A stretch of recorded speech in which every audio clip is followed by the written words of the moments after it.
Welcome back to the Creative Paint channel. Today we plan on diving into another illustration to learn texture and details. This will be volume 1 of 2, so stay tuned for that one.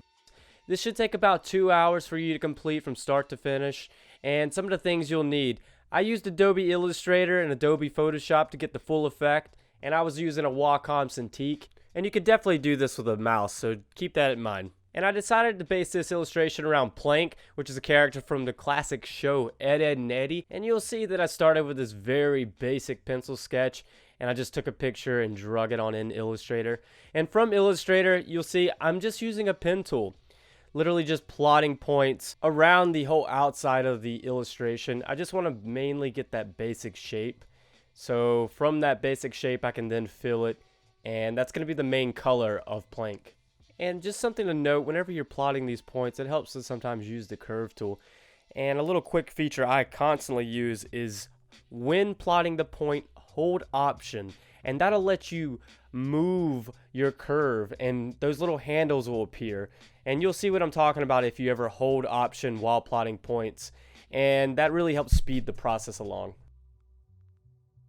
Now, once we finished outlining the entire piece, we're going to go ahead and select everything that you just created, and we're going to go ahead and put a stroke on that. Make sure the stroke is thick enough so we can have a nice bold illustration to then start detailing with these subtle lines. Now we're just going to repeat the same process. We're going to just go in and kind of hit all these thicker indentions and blemishes that I wanted to feature out, such as anything that has dimension to it. So you'll see I'm really highlighting more additional cracks and any sort of notches that are in this wood shape that I'm making. And I'm making all those their own shapes by simply using the Pathfinder tool. I use the Pathfinder tool almost on every illustration that I do, and it's a really good tool to just clip out different pieces, and you're able to really layer your illustration easily that way, and you get nice clean cuts with all your shapes being on top of each other. You don't ever want one thing to seem out of line. We're going to switch gears a little bit here. We're going to go ahead and switch to our brush tool. And if you don't have any preset brush tools, honestly, I just made this simple taper brush. It's super easy to make. I can go over that later, but if not, just Google it and you can find out how to make a simple tapered brush. And it really helps to have some sort of touch tablet or just some pen stylus so you could just go in there and pressure sensitively put these lines down. And you'll see all I'm doing is going in there with a new layer, and I'm just drawing where my lines go. And I'm trying to mimic the flow and pattern of what wood grain is. So you have to kind of research your materials that you're mimicking. And it helps to kind of follow those lines and make sure that everything looks organic.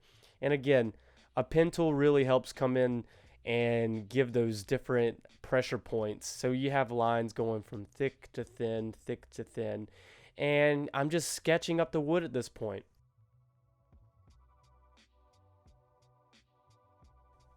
So while you're moving through your illustration, just go ahead and put some variants in there. You know, if you have some thicker lines you want to add those thicker lines, but make sure you're putting them in places that make sense. Because some of these lines that I'm placing, I'm trying to think of shadows and highlights and how the light would hit a darker area, so the thicker lines would make more sense to use there. Just like how I did here with this little notch or this hole that I put here. I'm using thicker lines around the edges, and it really helped define some sort of dimension. And just continue that throughout the whole piece. You know, I'm changing up my variants here and there, and I'm trying to highlight some details wherever I can. But just keep repeating that, and you'll eventually start to fill in the whole area. At this point, it just takes time. It takes time putting in a bunch of lines and really trying to get that organic rhythm to it. Because we're trying to, again, we're mimicking wood grain.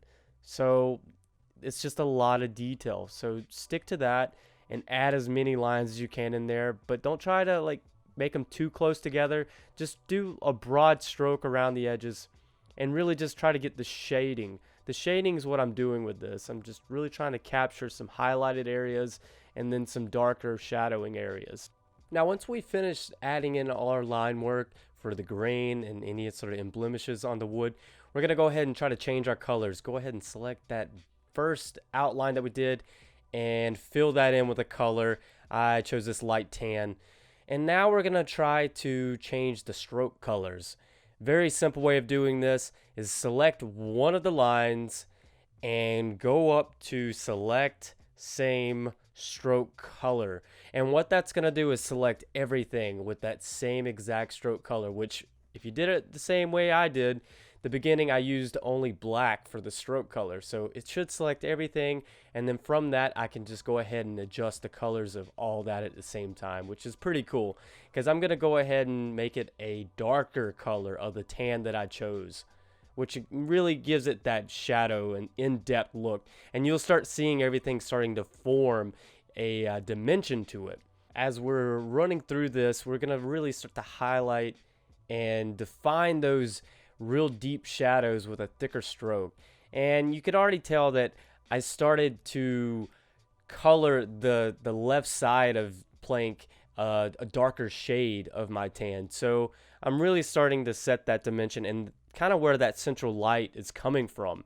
I imagine there's a front, a side, and then there's sort of a bottom. Even though you won't be able to see the bottom, but what you're going to see are these little chips, because all these little chips that are in the wood have two sides to them, and I'm trying to get the shadow side and then the highlighted side, and you really have to define that with the use of color. And keep going back and forth. You want to kind of adjust everything as you're moving along at this point, because really capturing those lights and darks and the cast of shadow and the hit of the light is really important here. So even going in there and reversing your stroke color, rather than adding in the dark stroke color, go ahead and add in that light tan. So we're kind of brushing and layering on top of the other strokes to really define different grooves and highlighted patterns. So I'm just kind of tweaking and modifying that as I'm going through it. And again, it's very organic, so I don't really try to hold myself to too many restraints because I want it to seem fluid, and my lines really need to show that. So once we're getting now to what is the face of Plank, which I think is very funny because it's that simple. I literally just drew him on there, which is kind of what the character looks like anyways. So I did that, picked the colors. I'm starting to tweak my highlights and my shadows as I'm moving along, and I'm starting to really define a final piece. And I'm going to go ahead and open up Photoshop. And I typically make my file size around 15 by 15 at 300 dpi. Again, that's a little excessive, but I never know if I'm going to print these things. So it really helps to know if I can have that option down the road. While I'm in Photoshop, I'm going to go ahead and make layers on top of that vector shape. And what I'm doing here is just painting on top using the same colors as the vectors from below, but I'm able to really rough it up, add some more grain, and kind of correct anything that I might have messed up on in vector. You could do all this in the earlier steps, but again, you can make corrections at this point rather than going back and forth between programs. And painting on some more noise. I typically do a light noise and then a dark noise and then maybe an orange or a tan noise. And what I'm really doing is each of those are on separate layers. And when they're layered on top, it gives this weird grainy effect, which is really cool. And it gives a lot of depth and kind of this very rustic and kind of vintage look to it. And I found that the best way to do that is by layering these subtle noise textures on top of each other. And within those layers, sometimes I'm adjusting opacities or even the blend mode, which sometimes helps. I also stick to very simple set of brushes, only about 4 or 5. Mainly it's a subtle noise brush, it's a tapered brush, it's a taper feather brush, and it's this watercolor brush. And I have a couple different ones, but I primarily use just one. And when I layer these different brushes together, I'm able to really add a really cool effect by, again, I'm adjusting my blend modes, I'm adjusting my opacities, and just layering them. And that's where I found most success for getting that effect at the end, which is from these watercolor brushes being layered along with the noises. And whenever I'm going in there for these final steps, it's just a time game. I'm going in there and spending a lot of time with putting down more lines using that tapered brush. I'm set at about a 1 to 2 to 3 pixel brush as I'm brushing back and forth, adding more various lines and just defining more ways to show texture and highlights and shadows. So I'll finish this piece out.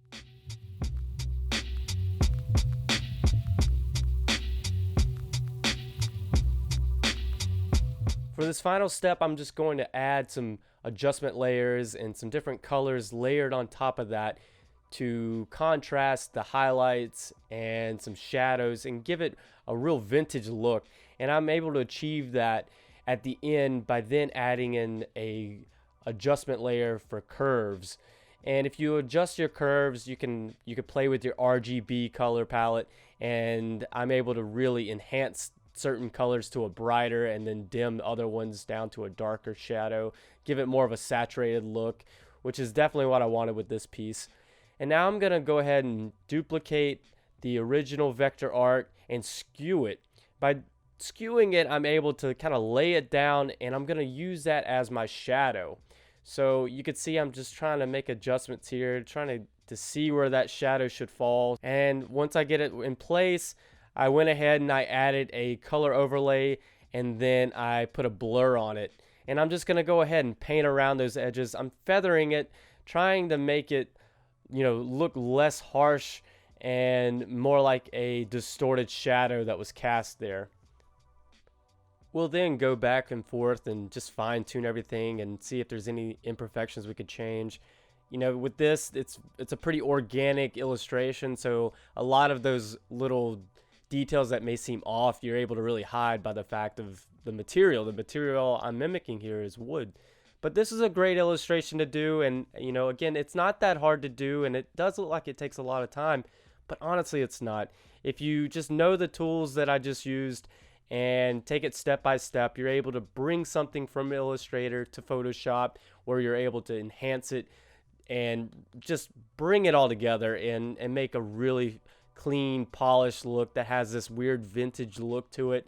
And it's just a really good example of texture and how to use Illustrator, Vector, and Photoshop with brushes and textures as a whole. And I think that's the best thing to do with these programs, is kind of bring them together and work with them in this kind of manner. And I think you're able to come together with a nice polished piece.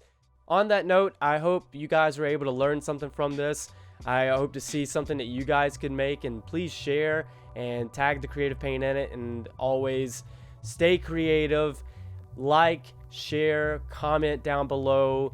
Creative Paint is all about a community, and with you guys we're able to break through together. So until next time, I'll see you then.